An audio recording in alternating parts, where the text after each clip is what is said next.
வணக்கம். நம்ம பெரம்பலூர் மாவட்ட மக்களே, நான் சத்யவர்ஷா. இந்திய அரசியல் அமைப்பு ஆலோசகராக பணியாற்றி வருகின்றேன். அனைத்து இந்திய அண்ணா திராவிட முன்னேற்ற கழகம் தான் ஆட்சி அமைக்கப் போகிறது என்பது மக்களுடைய எழுச்சி வெள்ளம் ஒரு மிகப்பெரிய அளவில் பிரதிபலித்து கொண்டிருக்கிறது.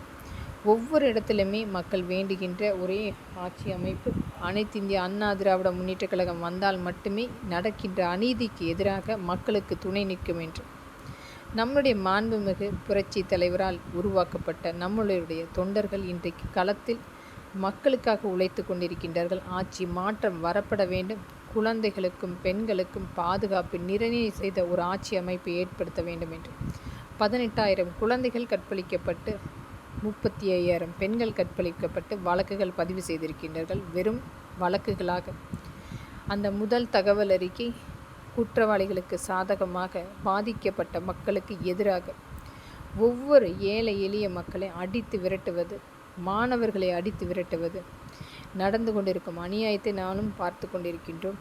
அனைத்துக்குமே தீர்வு எட்டப்பட வேண்டும் என்று மக்களும் காத்து கொண்டிருக்கின்றார்கள். அண்ணா பல்கலைக்கழகத்தில் நடந்த அந்த மாணவிக்கு நடந்ததுக்கு உதயநிதி தான் காரணம் என்று தெரிந்தால் கூட எந்த விதத்திலுமே அந்த அநீதிக்கு மாணவிக்கு துணை நிற்காமல் இந்த அரசியல் அமைப்புகளும் ஊடகங்களும் ஒரு மிகப்பெரிய மௌனம் காத்து கொண்டிருக்கிறது. உச்சநீதிமன்றம் இதற்குரிய தகுந்த நடவடிக்கை எடுக்க வேண்டும்.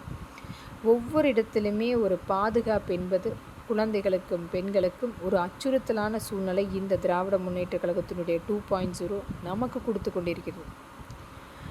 ஒவ்வொரு இடத்திலுமே இவர்களுடைய ஆக்கிரமிப்பு என்பது ஒவ்வொரு மாவட்ட ரீதியாக செழுமையான பகுதிகளை பினாமி நிறுவனங்களாக மாற்றிக்கொண்டிருக்கின்றார்கள். இன்றைக்கும் ஒவ்வொரு மாவட்ட ரீதியாக இருக்கின்ற அடிப்படையான தேவைகளை கூட பூர்த்தி செய்யாமல் மக்களை வஞ்சித்த இந்த திராவிட முன்னேற்ற கழகத்தினுடைய 2.0வை விரட்டியடிப்போம்.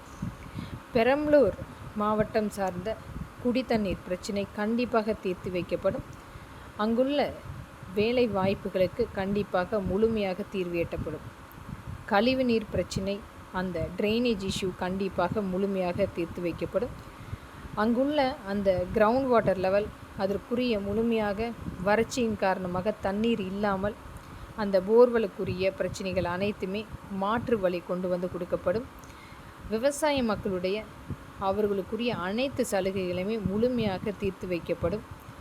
மற்றும் மழை தண்ணீரினால் தேங்கக்கூடிய அந்த தண்ணீருக்கு மாற்று வழி ஏற்படுத்தி அந்த மக்களுக்குரிய தீர்வு ஏற்படுத்தி தரப்படும். இது அனைத்துமே நம்முடைய அனைத்து இந்திய அண்ணா திராவிட முன்னேற்ற கழகம் ஆட்சி அமைக்கும் போது குறைந்தபட்ச 3 மாதத்தில் இது அனைத்துமே நிவர்த்தி செய்யப்படும். இது ஒவ்வொரு மாவட்டத்தில் உள்ள ஒரு அடிப்படையான தேவைகள் அனைத்துமே பூர்த்தி செய்யப்படும். இன்று நடந்து கொண்டிருக்கும் அநியாயங்களுக்கு முழுமையாக தீர்வு எட்டப்படும். நம்பிக்கையோடு காத்திருங்கள் மக்களே.